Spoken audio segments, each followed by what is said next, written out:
Salut à tous les amis, alors vidéo de dernière minute, c'est notamment mon ami Nabil qui m'a donné donc ces informations et en plus il y aura un petit bonus. Donc la première des choses, c'est en l'analyse en plus que je fais, vous allez voir que le mois de juin ça va être une véritable, en tout cas un véritable raz-de-marée pour Tesla. Alors déjà il y a le modèle 3 qui arrive à la fin donc du deuxième trimestre et puis c'est surtout donc le modèle Y qui va arriver donc enfin avec le bonus ce week-end, le week-end d'après. En tout cas ce week-end ils attendent 800 personnes rien que pour Valenton et pour Morpa, ce qui est tout à fait logique puisque déjà le modèle 3 comme je vous l'ai dit à la fin du trimestre et c'est surtout le modèle Y qui arrive avec le bonus comme je viens de vous dire.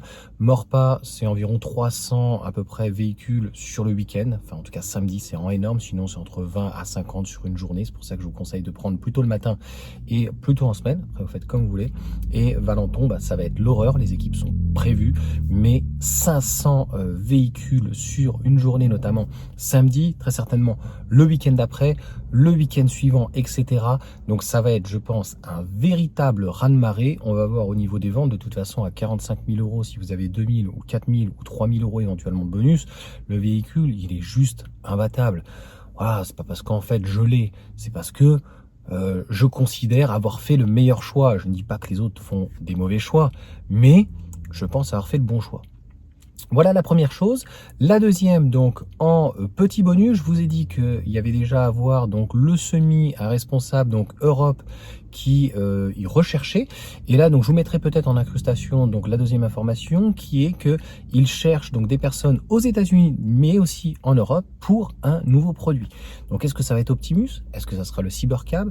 Est-ce que ça sera un autre produit? Ou est-ce que c'est enfin donc la compacte? Mais il cherche donc a priori plusieurs personnes pour un nouveau produit. C'est pas forcément aussi pour des voitures, mais je pense que ça le sera. Donc n'hésitez pas en tout cas en commentaire. Il va y avoir beaucoup de choses en fait pour Tesla, puisque comme vous le savez, le modèle Y va être décliné en 6 places, ça c'est sûr, en Chine.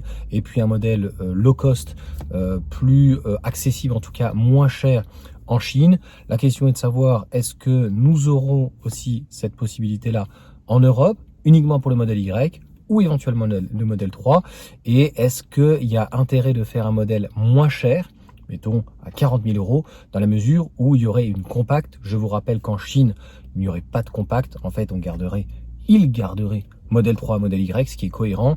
Le Cybercab, les modèles sexy, le Cybertruck, ça fait beaucoup donc de modèles aux États-Unis, et en Europe donc le modèle Y et un modèle donc plus petit, compact. Et si en fait on baisse le modèle Y, alors un 6 places je pense que ça arrivera, mais si on baisse donc avec un véhicule qui serait un peu en dessous de 40 000 euros par exemple, sans compter dans les stocks, il risquerait de jouer éventuellement la concurrence, puisque les 25 000 $ ou les 30 000 $, de toute façon ça sera du hors taxe, et je pense qu'on sera plus près des 35 000 euros TTC en tout cas. Donc concrètement 10 000 euros de moins pour avoir un véhicule plus petit. Au-delà du prix, je pense qu'il y a beaucoup de personnes qui cherchent en tout cas un véhicule plus petit qu'un modèle Y et aussi qu'un modèle 3. Voilà en tout cas pour ces dernières informations. Donc n'hésitez pas en tout cas à la partager, à vous abonner, c'est gratuit. Et puis on se retrouve, je pense, cet été. Il va y avoir beaucoup de nouveautés. Allez, sur ce, ciao à tous.